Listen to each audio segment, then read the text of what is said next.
হিন্দু, খ্রিস্টান, বৌদ্ধ তাদের ধর্মীয় কারণে তাদের উপাসনালয়ে যত খুশি মূর্তি বানাক, ইসলামের কোনো আপত্তি নাই। সুবহানাল্লাহ বলবেন না? কিন্তু আমার বাংলাদেশের 12 কোটি তাওহীদি জনতার রেভিনিউ নিয়ে, বাংলাদেশের জনগণের কষ্টার্জিত পয়সা নিয়ে ভাস্কর্যের নামে রাস্তার মোড়ে মোড়ে মূর্তি করার অধিকার কাউকে দেওয়া হয় নাই। এই মূর্তি রাসূল ভেঙেছেন, আর মুসলমান দেশে মূর্তি তৈরি হচ্ছে, আর লক্ষ লক্ষ মুসলমান চুপ করে বসে আছে। এই ঈমানের কোনো দাম নাই।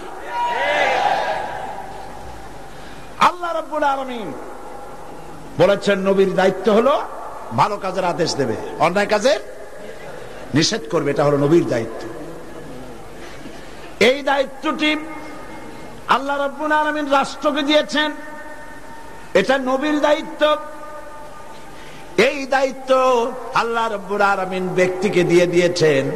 হযরতে লোকমান তার ছেলেকে ডেকে বলেছিলেন, গত বছর কোরআন শরীফের আয়াত তেলাওয়াত করে সূরা লোকমান তাফসীর করে শুনিয়েছিলাম, মনে আছে কিনা?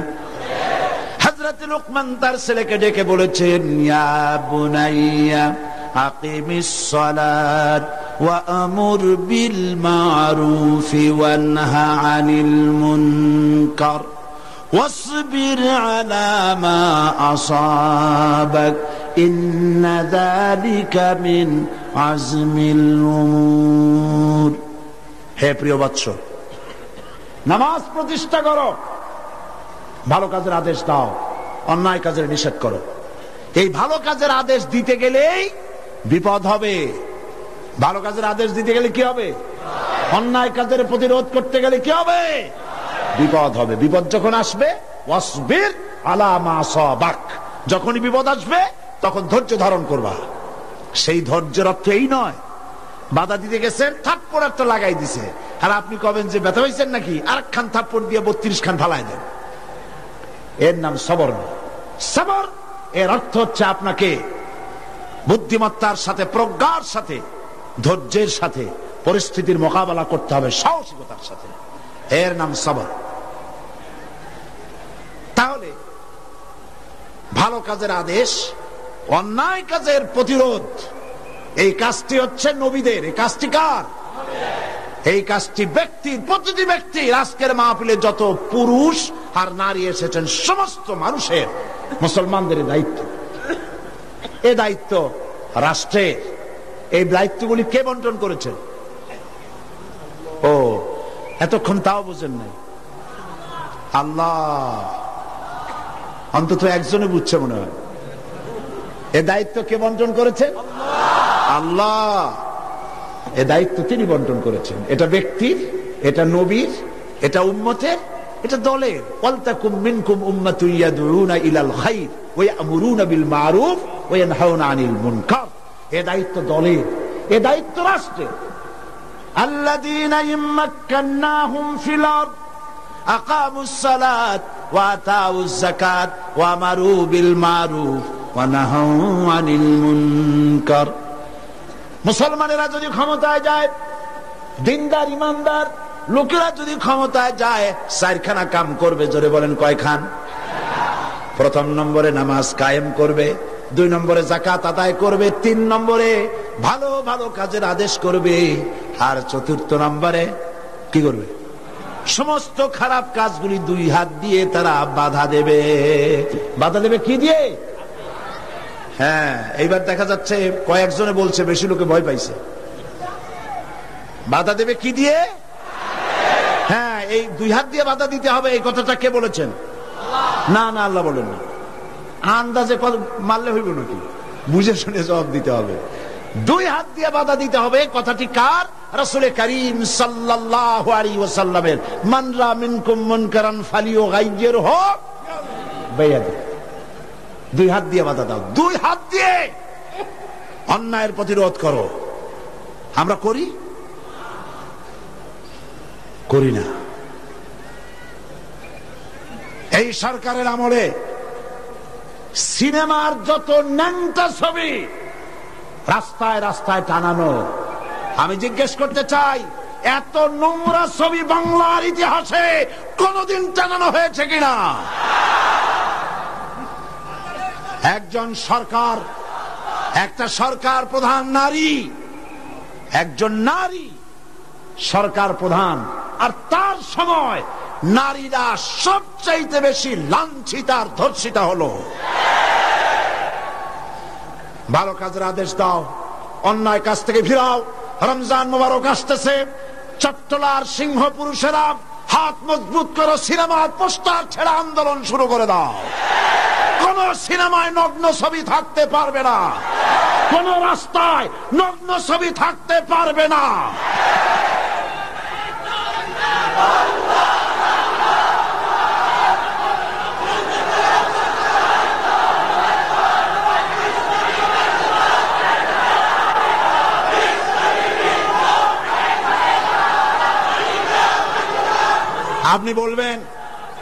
আপনি বলবেন জনগণকে ভালো হওয়ার জন্য, চরিত্রবান হবার জন্য ছেলেরা চরিত্রবান থাকবে কেমনে? রাত 2টোর পরে ডিশ এন্টিনার মাধ্যমে নীল ছবি প্রদর্শিত হয়, ডিশ এন্টিনা দিয়ে। এই ডিশ এন্টিনার এই পারমিশন কে দিল? কি জবাব দিবা কিয়ামতের দিন? এত ধর্ষণ বাড়তেছে খামোখা, কুলঙ্গ ছবি রাস্তায় টানানো, আর রাতের বেলায় নীল ছবি প্রদর্শিত হচ্ছে ডিশ এন্টিনার মাধ্যমে। যুবক যুবতীরা দেখতেছে, চুরি হচ্ছে, ডাকাতি হচ্ছে, খুন হচ্ছে। বাংলাদেশ হাবিয়া দোজখে পরিণত হয়ে গেছে। আমি মুসলমানদের যেই দলের হন, যত মানুষ এখানে এসেছেন, সকলের বিবেকের কাছে দাবি করি, সকলের বিবেকের কাছে আপিল করি। টেলিভিশনে একটা অনুষ্ঠান দেখায় না, জাতির বিবেকের কাছে প্রশ্ন? জাতির বিবেকের কাছে প্রশ্ন করে লাভ নাই, সরকারের বিবেকের কাছে প্রশ্ন করতে চাই। এই ডিশ এন্টিনা বন্ধ করো, সিনেমার নোংরামি বন্ধ করো, নইলে তোমাকে ক্ষমতা থেকে দড়ি বেঁধে টেনে বঙ্গোপসাগরে নিক্ষেপ করা হবে।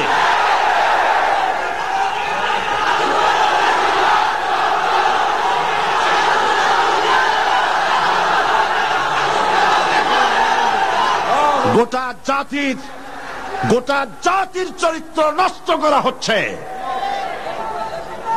আপনারা যদি ঘুমায় থাকেন, জাতিকে বলছি, যেই দল করেন, আপনি যদি ঘুমায় থাকেন, আপনার ঘরের ভিতরে আপনার সন্তান ধর্ষক হবে, আপনার মেয়ে নষ্ট হবে, ভ্রষ্ট হবে। গোটা জাতি ইউরোপ আমেরিকার চাইতে নোংরামি, নষ্টামি, ভ্রষ্টতার ভিতরে ডুবে যাবে গোটা দেশ। এখনো সময় এসেছে, রুখে দাঁড়াও, রুখে দাঁড়াও। ঈমান বাঁচাবার লক্ষ্যে, দেশ বাঁচাবার লক্ষ্যে। ও আমার জাতি, ফিরে এসো, ঈমানের বলে বলিয়ান হও। ইন্না কায়দা শায়তানি কানা দাঈফা, শয়তানের চক্রান্ত আসলেই দুর্বল। বাড়িওয়ালার শক্তি বেশি না চোরের শক্তি বেশি? আপনারা বাড়িওয়ালা। অন্যায় কাজের প্রতিরোধ, ভালো কাজের আদেশ, এই কাজটা রাসূলুল্লাহ করেছিলেন। আপনারা দেখেন, আমাদের দেশে মসজিদেও লোক ভরা, সিনেমা হলে কি মানুষের খুব দুঃখ নাকি? বরং সামনে লেখা থাকে হাউসফুল, লোক ভর্তি।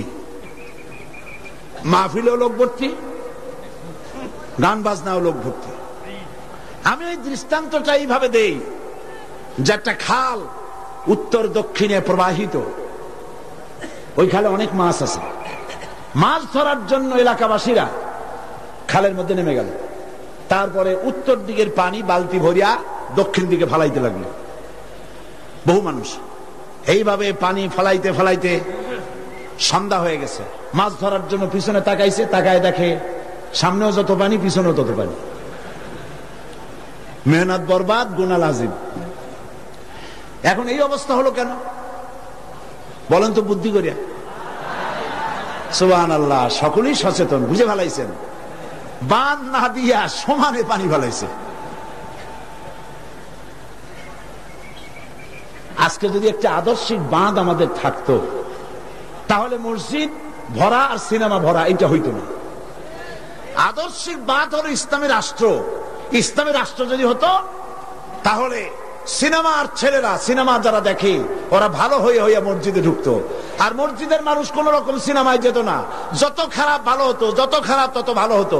হতে হতে উত্তর দিকে তাকায় দেখা যেত খারাপ একটাও নাই, সব ভালো হয়ে গেছে।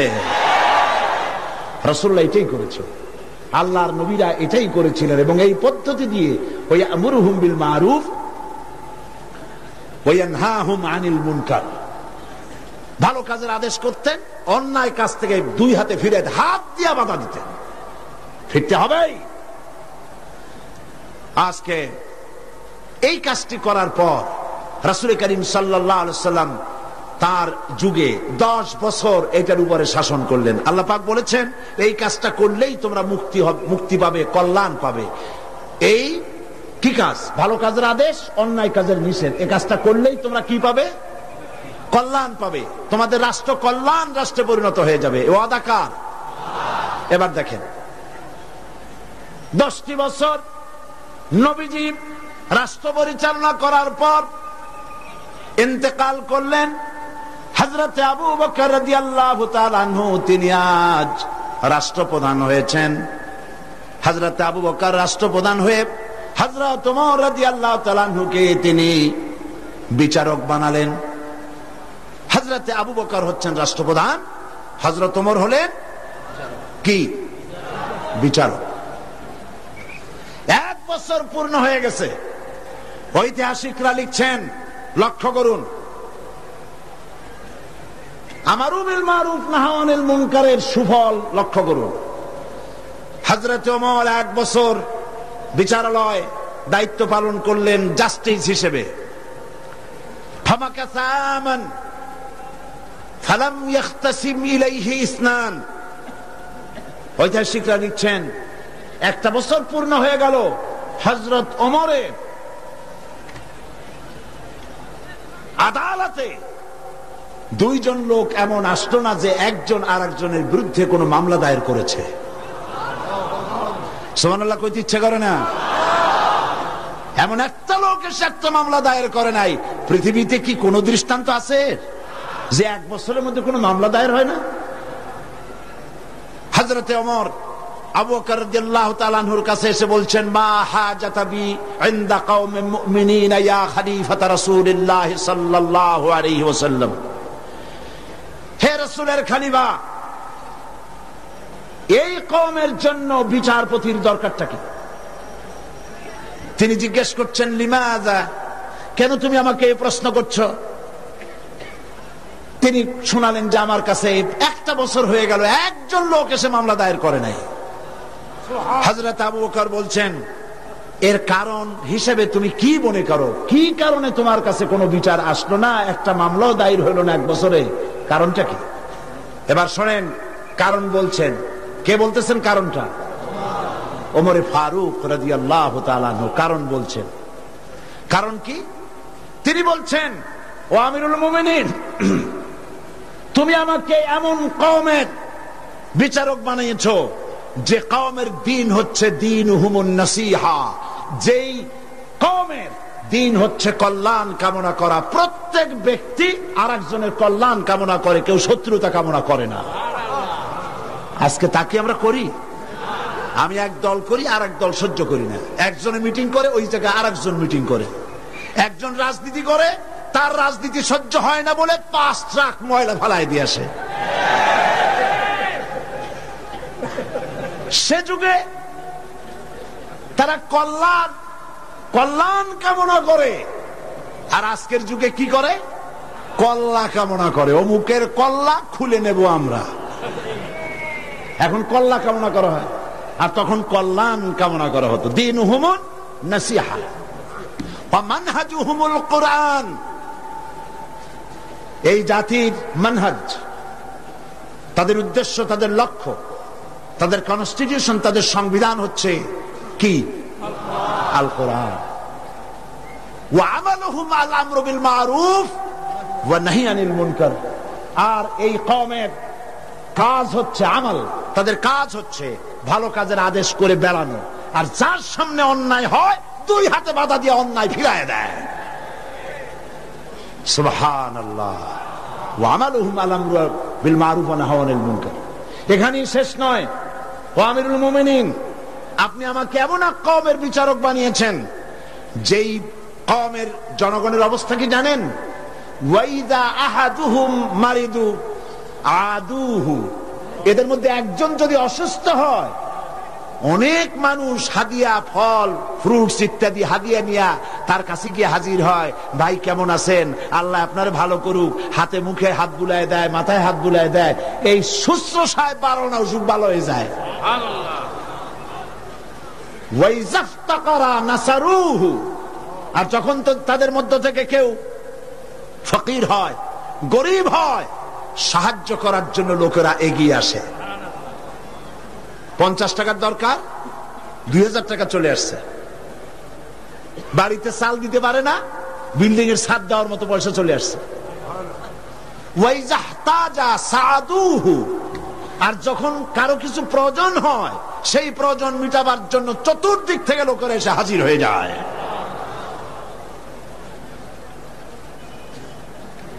কুল্লু ওয়াহিদিন মিনহুম ইয়ারিফু হাদ্দাহু ফায়াকিফু ইনদাহু। এর প্রত্যেক ব্যক্তি তার নির্ধারিত সীমা চেনে। যেখানে আল্লাহ রাব্বুল আলামিন যে জিনিসকে হারাম করেছেন, ওই হারামের বর্ডারে গিয়ে দাঁড়ায় যায়, হারামকে ক্রস করে না। ফায়াকিফু ইনদাহু, সেখানে দাঁড়িয়ে যায়। ফাফিমা হুম ইয়াখতাসিমুনা ইলাইয়া ইয়া খলিফাতা রাসূলিল্লাহ সাল্লাল্লাহু আলাইহি ওয়াসাল্লাম। সুতরাং এই জাতির জন্য বিচারকের দরকারটা কি? খামোখা সারাদিন আমি বসে থাকি, বিচারকের কোনো দরকার নাই। আহারে, সুবহানাল্লাহ বলতে পারলেন না? রাসূলুল্লাহ এই সমাজ তৈরি করেছিলেন। এই সমাজ জাতীয়তাবাদ, উগ্র জাতীয়তাবাদের মধ্য দিয়ে, সমাজতন্ত্রের মধ্য দিয়ে, ধর্ম নিরপেক্ষ মতবাদের মধ্য দিয়ে, আল্লাহর কসম এই সমাজের চেহারা আপনারা দেখতে পারবেন না। এই সমাজ যেটা রাসূলুল্লাহ করেছিলেন, সেই সমাজ যদি চান, এই সমাজ ভাঙতে হবে, নতুন সমাজ গড়তে হবে। দেন স্লোগান, এই সমাজ ভাঙতে হবে, নতুন সমাজ গড়তে হবে। এই সমাজকে ভেঙে দিয়ে, এই সমাজ ভেঙে দিয়ে নতুন যে সমাজ হবে, সেই সমাজ উগ্র জাতীয়তাবাদের সমাজ নয়, সমাজতন্ত্রের সমাজ নয়, ধর্ম নিরপেক্ষতাবাদের সমাজ অবশ্যই নয়। সেই সমাজ হবে আল্লাহ রাব্বুল আলামিনের দেওয়া, রাসূলের দেওয়া ইসলামী সমাজ। এই ধরনের একটি সমাজ কি আপনারা চান? এই ধরনের সমাজ কি চান? সেই ধরনের সমাজ প্রতিষ্ঠার জন্য কোরআনে কারীম বুঝতে হবে, রাসূলের প্রতি ঈমান মজবুত হতে হবে। রাসূল রাষ্ট্রপতি ছিলেন এবং तमाम পৃথিবীতে তাকে দিয়ে আল্লাহ পাক রিসালাতের দায়িত্ব কমপ্লিট করে দিয়েছেন। এখন বলতে চাই, এই রাসূলের পরে আর কোন রাসূল আসবে না। এটা আকীদার ব্যাপার। কোন মুসলমান যদি এই আলোচনা থেকে নিজেকে বঞ্চিত করেন, তাহলে বলার কিছু নাই। এটি গুরুত্বপূর্ণ আলোচনা। খতমে নবুয়ত। বিগত কয়েক যুগ ধরে ইসলামের বিরুদ্ধে যেসব ফিতনার উদ্ভব হয়েছে, তার মধ্যে নতুন নবুয়তের দাবি হচ্ছে একটি মারাত্মক ষড়যন্ত্র। এ ব্যাপারে খতমে নবুয়তের বিশ্বাসের তাৎপর্য, গুরুত্ব অনুধাবন করা রিসালাতের অপরিহার্য দাবি। একজন নবীর পর আর একজন নবী আসতে পারে কেবলমাত্র 3টি কারণে। বোঝেন ভালো করে, একজন নবীর পরে আর একজন নবীর আসার কারণ হতে পারে মাত্র 3টি। কয়টি? 1, প্রথম নবীর শিক্ষা বিলুপ্ত হয়ে গেছে এবং তা পুনর্বার পেশ করা প্রয়োজন। এই জন্য একজন নবী আসা দরকার। রাসূলুল্লাহর শিক্ষা কি বিলুপ্ত হয়েছে? রাসূলুল্লাহর শিক্ষা বিলুপ্ত হয়নি, চির অম্লান হয়ে আছে। নতুন নবীর প্রয়োজন নাই। 2, প্রথম নবীর শিক্ষা পূর্ণাঙ্গ নয় এবং তার শিক্ষা সংশোধনের বা পরিবর্তনের প্রয়োজন। এজন্য নতুন একজন নবীর প্রয়োজন।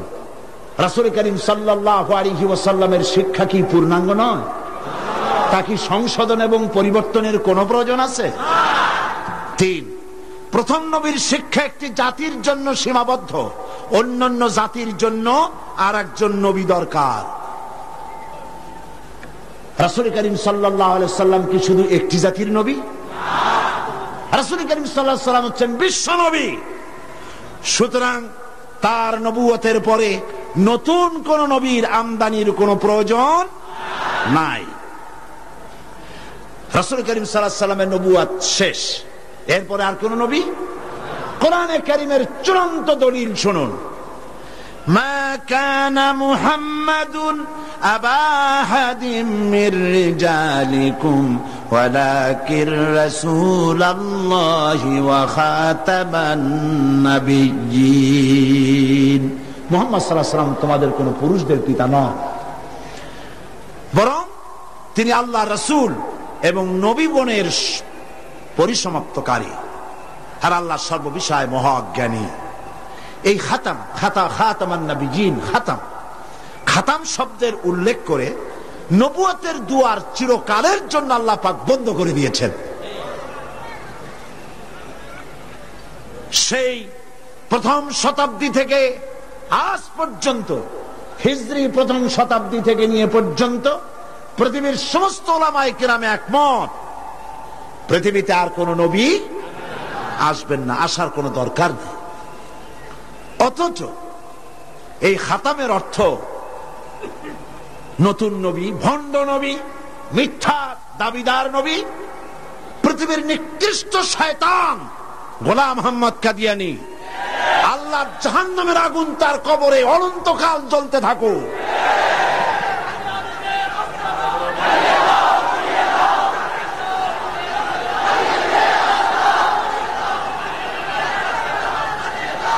পবিত্র কোরআন মাজিদে খাতাম শব্দের অর্থকে সে বিকৃত করেছে। সে বলেছে খাতামুন নবিয়্যিন এর অর্থ হচ্ছে আফজালুন নবিয়্যিন, ওর বাপের মাথা। সে বলেছে আরো নবী আসতে পারে। আমি তার লেখা থেকে কোট করছি, গোলাম মোহাম্মদ কাদিয়ানী বলছে, ये बात बिल्कुल रोज रोशन की तरह साबित है कि आ हजरत सल्लल्लाहु अलैहि वसल्लम के बाद नबूवत का दरवाजा खुला है। दिवालोकेर मतो এটা সত্য যে মুহাম্মদ সাল্লাল্লাহু আলাইহি সাল্লামের পরে নবুয়তের দরজা খোলা আছে। शारो बोलছে, उन्होंने यानी मुसलमानों ने यह समझ लिया है कि खुदा के खजाने खत्म हो गए। उनका ये समझना खुदा ताला की कदर की ही ना समझने की वजह से है, वरना एक नबी क्या, मैं तो कहता हूं कि हजारों नबी होंगे। শয়তান কোথাকার?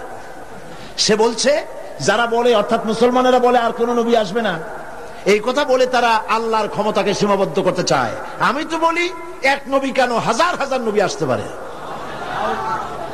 তার বই আনোয়ারে খেলাফত 62 পৃষ্ঠা, সেখানে সে লিখছে, अगर मेरी गर्दान के दोनों तरफ तलवार भी रख दी जाए बाद और मुझे कहा जाए कि तुम ये कहो कि हजरत सल्लल्लाहु अलैहि वसल्लम के बाद कोई नबी नहीं आएगा, तो मैं उसे जरूर कहूंगा कि तू झूठा है, कज़्ज़ाब है, आपके बाद नबी आ सकते हैं और जरूर आ सकते हैं।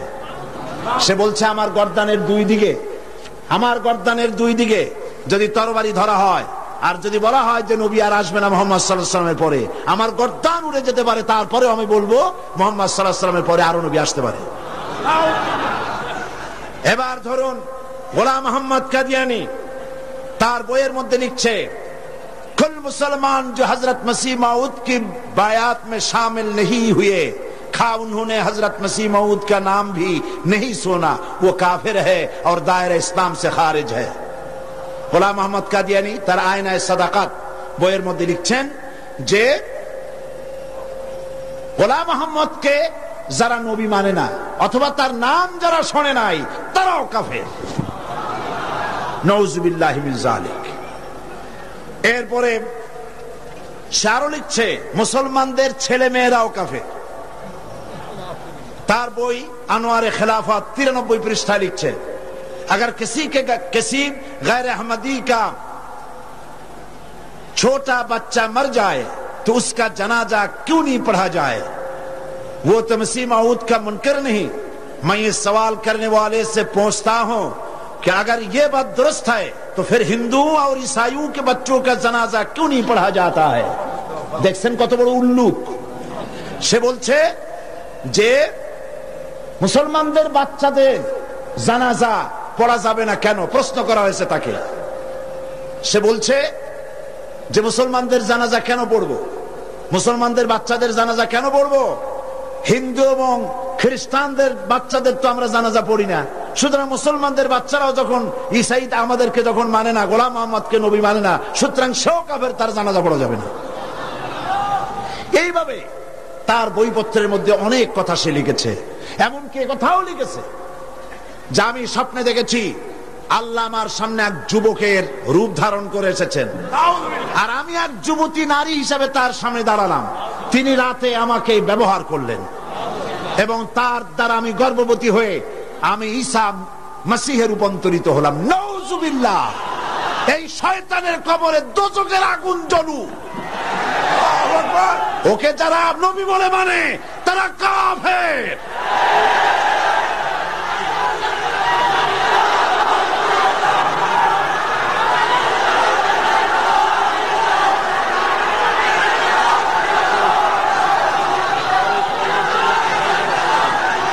রাসূল করিম সাল্লাল্লাহু আলাইহি ওয়াসাল্লাম খাতমে নবুয়ত সম্পর্কে বলেছেন, ইন্না মাসালি ওয়া মাসালাল আমবিয়া মিন ক্বাবলি কামাসালি রাজুলিন বানা বাইতান ফাহসানাহু ওয়া আজমালাহু ইল্লা মাওদা'a লাবনাতিন মিন যাওয়াবিয়াতিন ফাজআলান নাসু ইয়াতুফুনা বিহি ওয়া ইউজিবুনা লাহু ওয়া ইয়াকুলুনা হাল্লা উদিআত হাযিহিল লাবনা ফাআনা আল লাবনা ওয়া আনা খাতামুন নবিয়্যিন। বুখারী কিতাবুল মানাকিব। আল্লাহর নবী বলেন, একটি বিল্ডিং, সেই বিল্ডিং এর ভিতরে যদি একখানা ইটের অভাব থাকে তাহলে প্রত্যেকের চোখে ধরা পড়বে একখানা ইট নাই। যখন ইটখানা পূর্ণ করা হবে, বিল্ডিংটি পূর্ণ হয়ে গেল। নবীজি বলেন নবুয়তের ইমারতে একখানা ইটের অভাব ছিল, রব্বুল আলামিন আমাকে সেই ইট হিসাবে জায়গা পূর্ণ করে নবুয়তের ইমারতকে কমপ্লিট করে দিয়েছেন।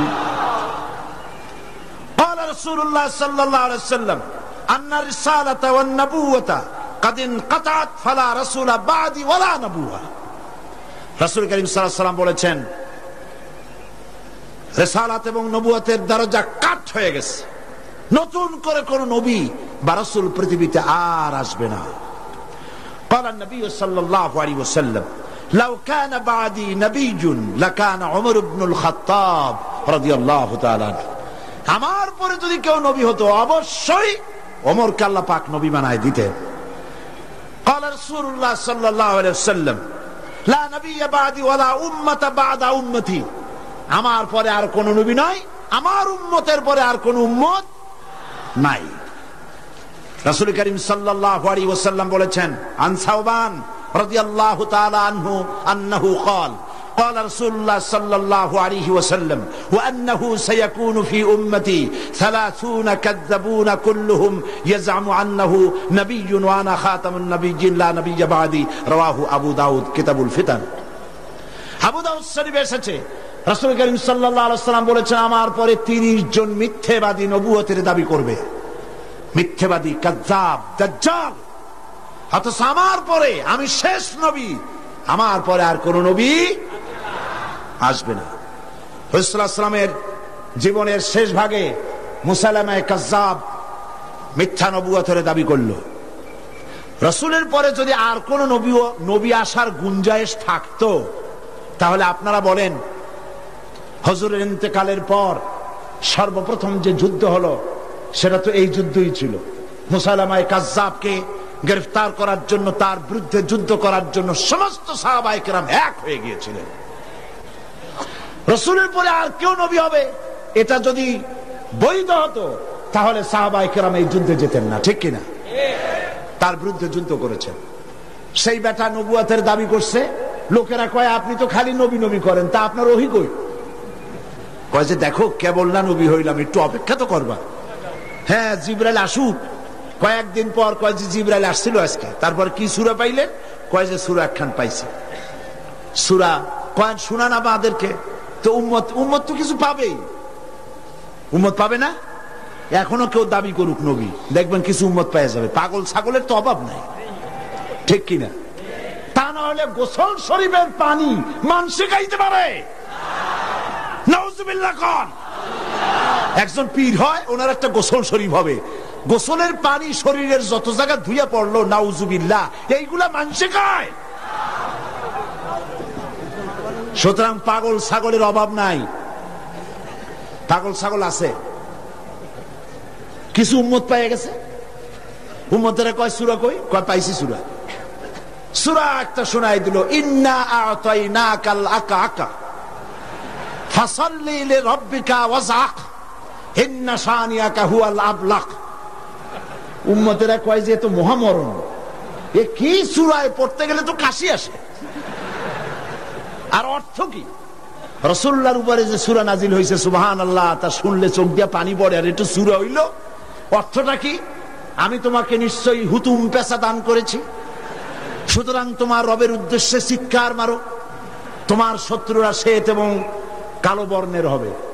এটা হইল কি? আগা নাই মাথা নাই, তো হইল কি? তারপরে যুদ্ধ হলো, শয়তান মরল। 30 জন মিথ্যাবাদী নবুয়তের দাবি করবে। তার মধ্যে সর্বশেষ এই নবুয়তের দাবি করতে এসলো গোলাম মোহাম্মদ কাদিয়ানী। অথচ রাসূলের পর যার কোন নবী আসবে না, কোরআন সাক্ষী, সমস্ত হাদিস গুলি সাক্ষী। কোরআন শরীফের যত তাফসীর আছে, কাশাফ, বাইজাবি, তাবারি, কুরতুবি, রুহুল বায়ান, রুহুল মানি, খাজিন, দুররে মনসুর ফি জিলালিল কোরআন, জালালাইন, যত তাফসীর, আরবি তাফসীর পৃথিবীতে আছে, সমস্ত তাফসীর খাতামুন নবীনের তাফসীর করেছে। এরপরে আর কোন নবী আসবে না। একটি কথা মাঝখানে শোনায়নি, এই পৃথিবীতে খ্রিস্টান এবং ইহুদিরা যখনই মুসলমানদেরকে আক্রমণ করতে চেয়েছে কোনো ব্যাপারে, তখন মুসলমানদেরকে ব্যবহার করেছে, ঠিক না? মুসলমানদেরকে ব্যবহার করেছে। রাসূলুল্লাহকে গালি দেওয়ার জন্য বাংলাদেশে কবি নামের কলঙ্ক দাউদ হায়দার নামক এক শয়তানকে তারা ব্যবহার করেছিল। আবার কোরআন শরীফকে সংশোধন করতে হবে বলে নারী নামের কলঙ্ক, ওই শয়তানের নাম নেব না, তারে ব্যবহার করছিল। হযরত আয়েশা রাদিয়াল্লাহু তাআলা আনহাকে গালি দেওয়ার জন্য সালমান রুশদির মতো একটা শয়তানকে তারা ব্যবহার করেছিল। অনুরূপভাবে খাতমে নবুয়তের উপরে হামলা করার জন্য খ্রিস্টান আর ইহুদিরা আগায় আসে নাই, গোলাম মোহাম্মদ নামক এক শয়তানকে ব্যবহার করেছে। সে বলল আমি নবী। তারপরে এইসব হাবিজাবি বইপত্র লিখলো, উর্দুতে, ইংরেজিতে, নানান ভাষায় লিখলো। সে ছিল ইংরেজের দালাল। এরপরে আরেকটি কথা হচ্ছে, ইমাম আজম রাহমাতুল্লাহ আলাইহি বলেছেন, আপনারা বিরক্ত হচ্ছেন না তো? ইমাম আজম রাহমাতুল্লাহ আলাইহি বলেছেন, মুহাম্মদ সাল্লাল্লাহু আলাইহি ওয়াসাল্লামের পরে যদি কেউ নবুয়তের দাবি করে, তার কাছে দলিল চাওয়া যাবে না, যে তুমি যে নবী তার দলিল কি দাও। এই দলিল চাওয়া গুমরাহি, কুফরি। কারণ তুমি প্রমাণ করেছো সে যদি দলিল দিতে পারে তাহলে তার নবুয়ত তুমি মানবা। নাউজুবিল্লাহ। মাওলানা আতাউল্লাহ শাহ বুখারী রাহমাতুল্লাহ আলাইহি সেই যুগের শ্রেষ্ঠ আলেম, তিনি তার কাছে গিয়ে বলছেন, এ গোলাম, নবুয়তের দাবি করো, শক্তি পাও কই? কয় শক্তি দিছে আমার কোরআন শরীফ। কোথায় আছে? কয় কোরআন শরীফে আছে না, সূরা আস-সফের মধ্যে আমাকে বলা হয়েছে ঈসা আলাইহিস সালাম আমার ব্যাপারে বলেছেন, ইয়াতি মিন বাদ ইসমুহু আহমদ, আমার পরে একজন আসবেন তার নাম হবে আহমদ, আমি সেই আহমদ। মাওলানা বুখারী বললেন, ঈসা আলাইহিস সালাম যার কথা বলে গেছেন তার নাম আহমদ, আর তোর নাম হচ্ছে গোলাম আহমদ। তার অর্থ হচ্ছে ঈসা আলাইহিস সালাম যে আহমদের কথা বলেছেন সেই আহমদের তুই গোলাম। গোলাম আহমদ বলছে, এটা তো খুব মুশকিল হয়ে গেল। তাহলে আমি আমার নামের প্রথম শব্দ বাদ দিয়ে দিলাম, গোলাম বাদ দিলাম, আজ থেকে আহমদ হয়ে গেলাম। এখন কি করবেন? মওলানা বলছেন বহুত ঠিক। তোমার ফতোয়া দিয়ে আমি বলতে চাই, নামের প্রথম অংশ বাদ দেওয়া যদি জায়েজ হয়, তুমি যেমন বাদ দিছো আমারটাও বাদ দিলাম। আমার নাম আতা আল্লাহ, আমার নামের আতা বাদ দিলাম। আমার নামের আতা বাদ দিলে আমি আল্লাহ হই, আর আমি আল্লাহ হয়ে কই তোর মতো গাধারে আমি নবুয়ত দেই নাই। এরপর এই শয়তানের মউত হলো, উম্মতেরা তালাশ করে পায় না, 3 দিন খোঁজ নাই, নবী গেল কই। খুঁজতে খুঁজতে টয়লেটের মধ্যে দিয়া গন্ধের জ্বালায় অস্থির, যাইয়া দেখে টয়লেটে যা থাকে খাইয়া পেট ফুলাইয়া শয়তান মরে রইছে। নাউজুবিল্লাহ। এই গোলাম মোহাম্মদ কাদিয়ানী কাফের। আমি বুঝতে পারি না মানুষের কেন হুঁশ হয় না। দুনিয়ার কোন আলেম, কাদিয়ানী সম্প্রদায়ের মধ্যে কোন আলেম নাই, কোন আলেম নাই, একজন আলেমও নাই। এদেরকে খ্রিস্টানেরা পোষে, আর পোষে আমার দেশের সরকার।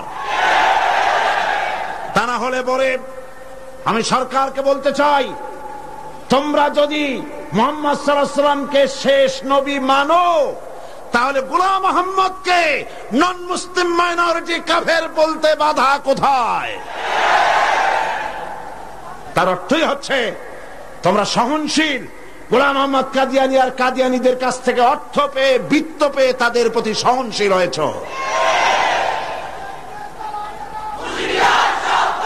এই পৃথিবীর 18টি মুসলিম দেশ কাদিয়ানীদেরকে নন মুসলিম মাইনরিটি হিসেবে ঘোষণা করেছে।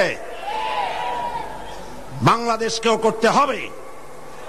সেই সৌভাগ্য এই পোড়া কপাইলিয়া সরকারের আছে কিনা আমি জানি না। বাংলাদেশের সমস্ত আলেম, সমস্ত পীর সব একমত, হিন্দুরা যেভাবে দেশে বাস করে স্বাধীন নাগরিক হিসেবে, বৌদ্ধ খ্রিস্টানরা যেভাবে বাস করে এবং নাগরিক সুবিধা গ্রহণ করে, কাদিয়ানীরাও সেভাবে নাগরিক সুবিধা ভোগ করবে। তবে নন মুসলিম মাইনরিটি হিসেবে ভোগ করতে হবে, মুসলমান নামে ভোগ করতে পারবে না।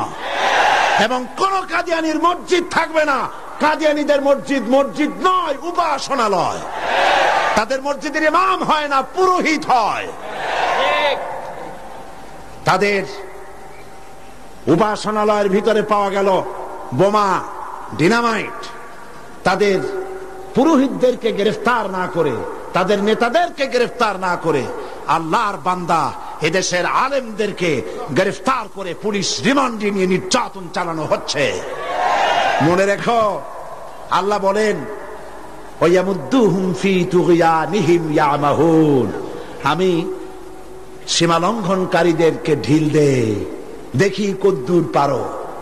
তারপরে যখন প্রান্ত সীমায় চলে যায়, ইন্না বাতশা রাব্বিকা লাশাদীদ, তোমার প্রভু যখন ধরে, তোমার প্রভুর পাকড়াও সিরিয়াস হয়ে যায়। হাতের কাছে 100 টেলিফোন থাকলেও টেলিফোনের গায়ে হাত যাওয়ার আগে ব্রাশ ফায়ার হয়ে কলিজা উড়ে চলে যাবে। আল্লাহকে ভয় করো। কারে ভয় করো? চিল্লাও, কারে ভয় করো? আল্লাহ পাককে ভয় করো। কাদিয়ানীরা কাফের, তাদের কুফরি থেকে, তাদের অনিষ্টতা থেকে দেশকে বাঁচাও। আমি আজ আপনাদের সামনে কথা স্পষ্টভাবে বলতে চাই, মুহাম্মদ সাল্লাল্লাহু আলাইহি ওয়াসাল্লামের খাতমে নবুয়তের উপরে ঈমান আনা আমাদের জন্য ফরজ। হুজুরের পরে আর কোন নবী আসবে না। আমার কথার ভুল অর্থ করার কোনো সুযোগ নাই, স্পষ্ট কথা বলছি। আমি আপনাদেরকে আরজ করব, আগামীকাল এই আয়াতের বাকি অংশ আপনাদের সামনে পেশ করব ইনশাআল্লাহ। মুনাজাতের জন্য সব মুসলমান যার যার জায়গায় 1 সেকেন্ডের ভিতরে বসে পড়ো। এত বড় মাহফিলের মুনাজাত কেউ নষ্ট করবেন না। সবাইকে বসতে বলেছি, দাঁড়ানো লোকেরা সবাই বসুন, আর জোরে সরে জিকির করেন সুবহানাল্লাহ, আলহামদুলিল্লাহ।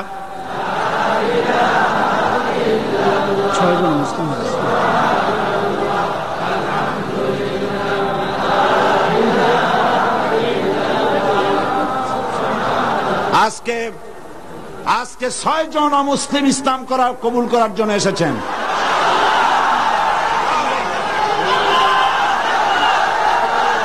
আমি আর একটা কথা শোনাই, আর একটি কথা শুনুন, থামেন, আর একটি কথা শোনেন। মুনাজাতের কথা শুনে প্রত্যেক দিন যারা হাঁটেন, আমি তাদেরকে অনুরোধ করবো, আল্লাহর রাস্তে আগামীকাল মাহফিলের ভেতরে ঢুকবেন না। মেহরবানি করে মাহফিলের চতুর্দিকে থাকবেন, যাতে মুনাজাতের নাম শুনলেই আপনারা দৌড় মারতে পারেন। আল্লাহর রাস্তে ভিতরে ঢুকবেন না। হাজার হাজার মানুষ পাড়ায় আপনারা যান, আপনাদের লজ্জা হওয়া উচিত। সবাই জিকির করেন সুবহানাল্লাহ।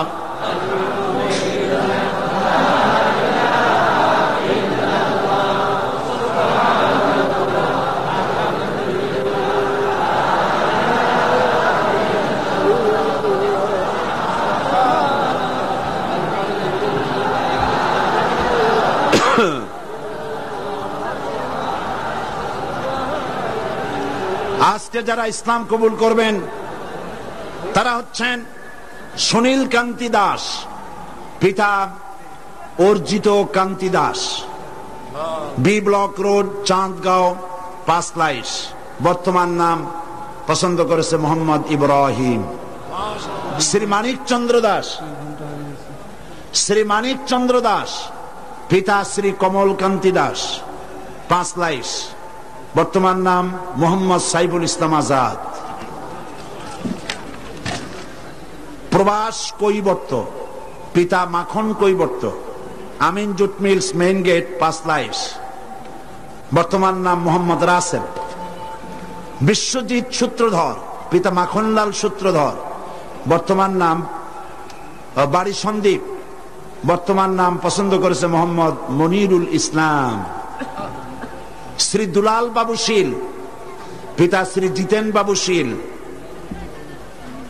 Signal company, Panchlaish. বর্তমান নাম মোহাম্মদ আবু বকর সিদ্দিক। শ্রী সুবল চন্দ্র সাহা, পিতা আশুতোষ সাহা, খাগড়াছড়ি, ডাকঘর কুইসাপ, কি গুইমরা। বর্তমান নাম পছন্দ করেছে মোহাম্মদ ওসমান গনি। আসুন, হাত দাও, হাত দাও, সবাই সবাই হাত দাও, একটা একটা করে হাত দাও। হ্যাঁ হ্যাঁ, কাছে আসো একটু। লা ইলাহা ইল্লাল্লাহু মুহাম্মাদুর রাসূলুল্লাহ। আল্লাহ ছাড়া কোন ইলাহ নাই, মাবুদ নাই, উপাস্য নাই। মুহাম্মদ সাল্লাল্লাহু আলাইহি ওয়াসাল্লাম আল্লাহর রাসূল। আশহাদু আন লা ইলাহা ইল্লাল্লাহু ওয়াহদাহু লা শারীকা লাহু ওয়া আশহাদু আন্না মুহাম্মাদান আবদুহু ওয়া রাসূলুহু। আমি সাক্ষ্য দিচ্ছি, আল্লাহ ছাড়া কোন ইলাহ নাই, মাবুদ নাই, উপাস্য নাই। তিনি এক, তিনি একক, তার কোন অংশীদার নাই। আমি আরো সাক্ষ্য দিচ্ছি, মুহাম্মদ সাল্লাল্লাহু আলাইহি ওয়াসাল্লাম আল্লাহর বান্দা এবং তার প্রেরিত রাসূল। এদিকে ফিরে সকলকে বলো আসসালামু আলাইকুম। আল্লাহর এই বান্দাগুলি, দাঁড়ায় থাকো, আল্লাহর এই বান্দাগুলি 6 জন বান্দা মুশরিক ছিলেন। এখন আমাদের তৌহিদ পন্থী কি? তারা আমাদের কি? তারা আমাদের ভাই। এখন তারা মাসুম, তারা বেগুনাহ। এই লক্ষ লক্ষ মুসলমানদের পক্ষ থেকে আমি তাদেরকে আলিঙ্গন করে ইসলামে স্বাগত জানাচ্ছি।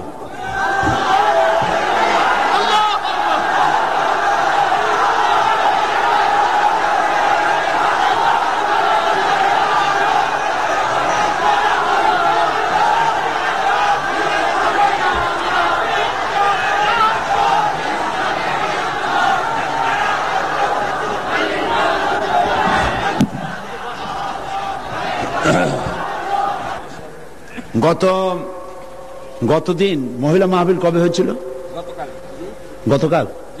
গতকাল মহিলা মাহফিলে এক বোন প্রশ্ন করেছিলেন যে বিন বাজ, আব্দুল্লাহ বিন বাজ যিনি ইন্তেকাল করেছেন, সৌদি আরবের গ্র্যান্ড মুফতি এবং বর্তমান বিশ্বের শ্রেষ্ঠ আলেম, নওয়ারাল্লাহু মারকাদাহু ওয়া জাআলাল জান্নাতা মাসওয়াহু, আল্লাহ তাকে জান্নাতুল ফিরদাউসের মেহমান বানিয়ে নেন।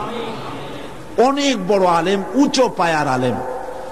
তো সে বোন প্রশ্ন করেছেন যে তার এক কিতাব পড়েছেন তিনি, সেখানে লেখা আছে যে নামাজের নিয়ত করতে হবে না, নিয়ত যেভাবে পড়া হয় এইভাবে মুখে নিয়ত পড়া লাগবে না। এটা ঠিক কিনা আমার কাছে প্রশ্ন করেছে। তা আমি প্রশ্নের জবাবে বলেছি যে বিন বাজ সারা পৃথিবীতে স্বীকৃত শ্রেষ্ঠ আলেম, সমস্ত ওলামা মহলের কাছে তাকে ওস্তাজুল ওলামা বলা হয়, ওস্তাজুল আসাতিজা বলা হয়। সুতরাং তিনি ভুল লেখেননি। আরবিতে যেভাবে আমাদের দেশে নিয়ত পড়া হয়, নাওয়াইতু আন উসাল্লি লিল্লাহি তাআলা রাকাতায় সালাতিল, এই যে নিয়তটা আরবিতে আমরা পড়ি, এইভাবে হুজুর সাল্লাল্লাহু আলাইহি ওয়াসাল্লাম পড়েন নাই, সাহাবায়ে কেরাম এরকম পড়েন নাই। সুতরাং মনে মনে নিয়ত করা, নামাজের জন্য নিয়ত করা, সেটা যে ভাষাই হোক এটা চলতে পারে, মুখে ওইভাবে উচ্চারণ করা প্রয়োজন নেই। এই কথাটা বলায় একজন আমাকে লিখেছেন যে এটা নাকি আজকে টক অফ দ্য টাউন, সারা একেবারে শহরে এটাই হয়েছে যে নামাজের নাকি নিয়ত করা লাগবে না, কোনো জিনিসের নাকি নিয়তই দরকার নেই। মানুষ শোনে একটা, বুঝে আর একটা, বলে আর একটা। নিয়ত তো করতে হবে, কিন্তু মুখে ওইভাবে নিয়ত মুখে উচ্চারণ করা এভাবে হাদিস শরীফে কোথাও নাই, রাসূল সাল্লাল্লাহু আলাইহি ওয়াসাল্লাম করেন নাই, সাহাবায়ে কেরাম করেন নাই। সুতরাং এগুলো নিয়ে উল্টাপাল্টা মন্তব্য পেশ করার কোনো জরুরত নেই। হ্যাঁ, নিয়ত তো করবে, নিয়ত তো করতে হবে, সে কথা বললাম না। নিয়ত পড়তে হবে, কিন্তু মুখে ওইভাবে উচ্চারণ করার জরুরত নেই। একজন বলেছে আপনি টাকা দিয়ে প্রতি বছর মুসলমান বানান, দেখছেন অবস্থা? এইসব প্রশ্ন আমার কাছে দেন কি কেন? এদের জিজ্ঞেস করেন এই 6 জনের কাছে যে আমি কয় টাকা দিছি, আমি জিন্দিগিতে এদের দেখছি কিনা, এরা আমারে দেখছে কিনা। আল্লাহ হেদায়েত করুন। জি, তো আমি নিয়তের ব্যাপারটা পরিষ্কার করে দিতে চাই। প্রত্যেক কাজের নিয়ত করতে হবে। ইন্নামাল আমালু বিন্নিয়াত, নিয়তটাই হচ্ছে প্রধান। তবে মুখে উচ্চারণ করার যে রীতি চালু হয়েছে, এভাবে হাদিস শরীফে নাই। নিয়তটা করতে হবে, তবে এভাবে নয় যেভাবে আমরা করা বাধ্যতামূলক মনে করি। কথাটা পরিষ্কার হয়েছে কিনা? আলহামদুলিল্লাহ। এখন আরেকটি কথা আপনাদের সামনে বলতে চাই যে তাফসীরুল কোরআন মাহফিল, এই বিশাল জনসমুদ্র প্রতি বছর এখানে হয়। এই বছর রাজনৈতিক কারণে নানান অসুবিধা হয়েছে, যার কারণে মাওলানা শামসুদ্দিন সাহেব এবং তার সাথীরা আপনাদের খেদমতে, আপনাদের দুয়ারে দুয়ারে যেতে পারেন নাই, যেমন অন্যান্য বছর যেয়ে থাকেন। হরতাল হয়েছে, বিক্ষোভ হয়েছে, মিছিল হয়েছে, নানান রকমের ক্রাইসিস হয়েছে, যার জন্য যেতে পারেনি। ফলে 21 লক্ষ টাকা যেখানে বাজেট, এই বাজেট তারা পুরো করতে পারেননি। অথচ এখানে যত লোক বসে আছেন সকলে প্রাণ খুলে, প্রাণ উজাড় করে সাহায্য করলে উনি নিশ্চয়ই ঋণগ্রস্ত থাকবেন না। আপনারা করবেন না তা? তাফসীরুল কোরআন মাহফিলকে ঋণ মুক্ত করতে প্রস্তুত আছেন কিনা? আল্লাহ পাক, আমি জানি আপনারা এটা করবেন, আর আল্লাহ পাক সমাজ কল্যাণকে মাকরুজ রাখবেন না, ইনশাআল্লাহ। আমরা বলি ইনশাআল্লাহ। আরেকটি কথা, সেটি হচ্ছে বাংলাদেশে এত বড় বই মেলা, ইসলামের পক্ষে এত বড় বই মেলা বাংলাদেশের কোথাও হয় না। আলহামদুলিল্লাহ বলবেন না? আলহামদুলিল্লাহ বলবেন না? এবং এই বই মেলা নিছক সলিড ইসলামের পক্ষে। এখানে কোন নাস্তিক, মুরতাদ, ইসলাম বিরোধী কোন লেখকের কোন লেখা একটা পাতাও এখানে আসে না। এটা সলিড ইসলামের বই মেলা। আলহামদুলিল্লাহ। আর বই কেনা একটা অভ্যাসে পরিণত করুন। বিবাহ শাদীতে থালাবাটি, ঘটি গ্লাস উপহার না দিয়া বই উপহার দিন। একটা বই একজনকে দেওয়ার অর্থ হলো ইসলামের একটা কর্মী তার সাথে দিয়ে দেওয়া, তার জীবনের পরিবর্তন এসে যাবে। বিবাহে তাফসীর হাদিয়া দেওয়ার অভ্যাস করুন।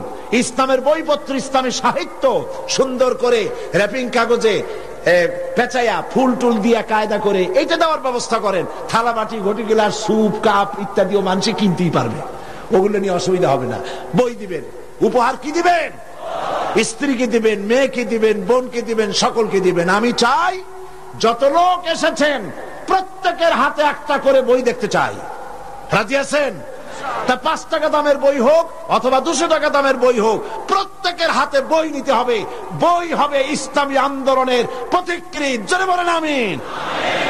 তাফসীরুল কোরআন ফি জিলালিল কোরআন, সৈয়দ কুতুব শহীদ রহমতুল্লাহ আলাইহির 22 খণ্ডে এটা বাংলা পূর্ণ হয়ে গেছে। বলেন আলহামদুলিল্লাহ। এই তাফসীর এখানে এসেছে 5000 টাকার হাদিয়া, 22 খণ্ড। কিন্তু তাফসীরুল কোরআন মাহফিল উপলক্ষে মাত্র 3000 টাকা। আপনারা গ্রহণ করুন, মানুষকে হাদিয়া দেন, নিজেরা কোরআন শরীফ জেনে পড়ে তার দ্বারা জীবনকে ধন্য করুন। এবং রিসালাতের উপরে যে আলোচনা আমি করতেছি এই 2 দিন ধরে, এর উপরে আমার অত্যন্ত স্নেহের জনাব অধ্যাপক মফিজুর রহমান সাহেবের লেখা কোরআনের আয়নায় বিম্বিত রাসূলুল্লাহ সাল্লাল্লাহু আলাইহি ওয়াসাল্লাম, ইসলামী ছাত্র শিবিরের এটা পাঠ্যপুস্তক হিসেবে তারা গ্রহণ করেছে। এই বইটি অত্যন্ত গুরুত্বপূর্ণ, কোরআন হাদিস দিয়ে ভরা। আপনারা মেহেরবানি করে সে বই গ্রহণ করার জন্য চেষ্টা করবেন, আল্লাহ তৌফিক দিন। না বলে বুঝবেন, না বললে বুঝবেন না যে কি বই নেবেন। সেই জন্য বলছি, কোরআনের বই, হাদিসের বই, অসংখ্য বই আছে। হাত ভর্তি করে, পকেট ভর্তি করে আপনারা বই নিয়ে যান। আল্লাহ পাক আপনাদেরকে তৌফিক দান করুন। এবং আমি কেন জামাত ইসলামী করি, দাড়ি আর টুপি সম্পর্কে যে সমস্ত প্রতিবাদ আমাদের বন্ধুরা আমাদের বিরুদ্ধে বলেন, দাড়ি এবং টুপি সম্পর্কে আমাদের আকীদা কি, মাওলানা মওদুদী রহমতুল্লাহ আলাইহি তিনি কি কাজ করেছিলেন, এর উপরে বিস্তারিত লেখা ইসলামের রাজনৈতিক বিধান আমার বইটির ভিতরে আছে। সংগ্রহ করুন। দ্বিধা, দ্বন্দ্ব, সন্দেহ নিজেরও দূর হবে, অন্যদেরও দূর করতে পারবেন। আল্লাহ তৌফিক দান করুন। আল্লাহুম্মা আমিন। ربنا ظلمنا أنفسنا وإن لم تغفر لنا وترحمنا لنكونن من الخاسرين। হে আল্লাহ তাআলা, লক্ষ লক্ষ মুসলমান নরনারী তোমার দরবারে হাত তুলেছি, মেহেরবানি করে আমাদেরকে গোমরাহি থেকে বাঁচাইয়া দাও, আমাদেরকে শিরক এবং বেদাত থেকে মুক্ত করে দাও। হে আল্লাহ, তুমি দয়া করে আমাদেরকে সিরাতুল মুস্তাকিমে চলার তৌফিক দিয়া দাও। ইয়্যাকা না'বুদু ওয়া ইয়্যাকা নাস্তাঈন। পড়েন সবাই, ইয়্যাকা না'বুদু ওয়া ইয়্যাকা নাস্তাঈন, ইহদিনাস সিরাতাল মুস্তাকিম, সিরাতাল লাযীনা আন'আমতা আলাইহিম গায়রিল মাগদুবি আলাইহিম ওয়ালাদ-দাল্লিন। اللهم لا مانع لما أعطيت ولا معطي لما منعت ولا ينفع ذا الجد منك الجد. ستر العرش مسبول علينا وعين الله ناظرة إلينا بحول الله لا يقدر علينا. اللهم إنا نجعلك في نحورهم ونعوذ بك من شرورهم. الله تعالى এই শতাব্দীর শেষ তাফসীরুল কোরআন মাহফিলের আজ ৪র্থ দিন। আগামীকাল এই মাহফিল শেষ হয়ে যাবে, পরের দিন এই মাঠ খা খা করতে থাকবে। হায় আল্লাহ রাব্বুল আলামিন, প্রতি বছর এই চট্টগ্রামের মানুষেরা ঈদের মতো করে উৎসব করে, প্রত্যেকের বাড়িতে বাড়িতে মেহমান জমা হয়ে যায়। হায় আল্লাহ তাআলা, মানুষেরা দূর দূরান্ত থেকে ছুটে আসে। আল্লাহ, তুমি দয়া করে এই তাফসীরুল কোরআন মাহফিলকে এই দেশের ইসলামী আন্দোলনের মাইলস্টোন বানায়া দাও রব্বুল আলামিন। এই ইসলামী আন্দোলনের জন্য তামাম পৃথিবীর বুকে কোরআনে কারীমের এই আওয়াজ তুমি পৌঁছায়া দাও। খাতমে নবুয়তের উপরে যে আলোচনা আমরা করলাম, এর উপরে আমাদের আকীদা মজবুত করে দাও। হায় আল্লাহ, কাদিয়ানী সম্প্রদায়কে আল্লাহ তুমি হেদায়েত করে দাও রব্বুল আলামিন। তাদেরকে এই বাংলাদেশে তারা যে মুসলমানদের বিরুদ্ধে ষড়যন্ত্র করছে, তার মোকাবেলায় আল্লাহ তুমি দয়া করে মুসলমানদেরকে সাহায্য করো রব্বুল আলামিন। আগামীকাল আখেরি মোনাজাতে তোমার বান্দা বান্দীদেরকে চতুর্দিক থেকে মিছিল সহকারে তোমার নামের স্লোগান দিতে দিতে মানুষের উত্তাল ঢেউ এই জায়গায় তুমি সব পৌঁছাইয়া দিও। এই মাঠ তোমার বান্দাদের পদভারে শেষ দিনে সংকীর্ণ হয়ে যায়। আল্লাহ, তুমি আপন কুদরতে এই মাঠকে বড় করে মানুষের ব্যবস্থা করে দিও রব্বুল আলামিন। তোমার কুদরতি নিজাম দিয়ে এই মাহফিল পরিচালনা করে দিও।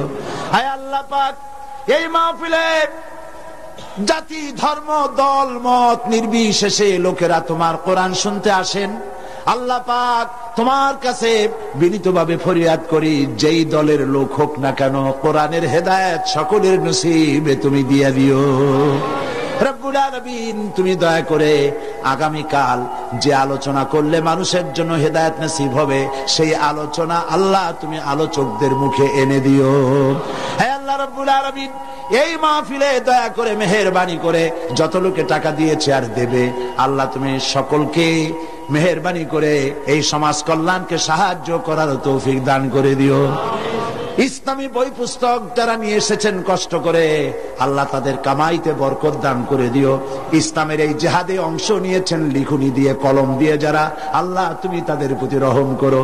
সমস্ত মুসলিম জনগণকে কোরআন হাদিস আর ইসলামী সাহিত্য কিনে পড়ে সেই অনুযায়ী আমল করার তৌফিক দিয়ে দিও। ربنا تقبل منا إنك أنت السميع العليم وتب علينا إنك أنت التواب الرحيم سبحان ربك رب العزة عما يصفون وسلام على المرسلين الحمد لله رب العالمين واجعل آخر كلمة عند الموت لا إله إلا الله محمد رسول الله. السلام عليكم ورحمة الله.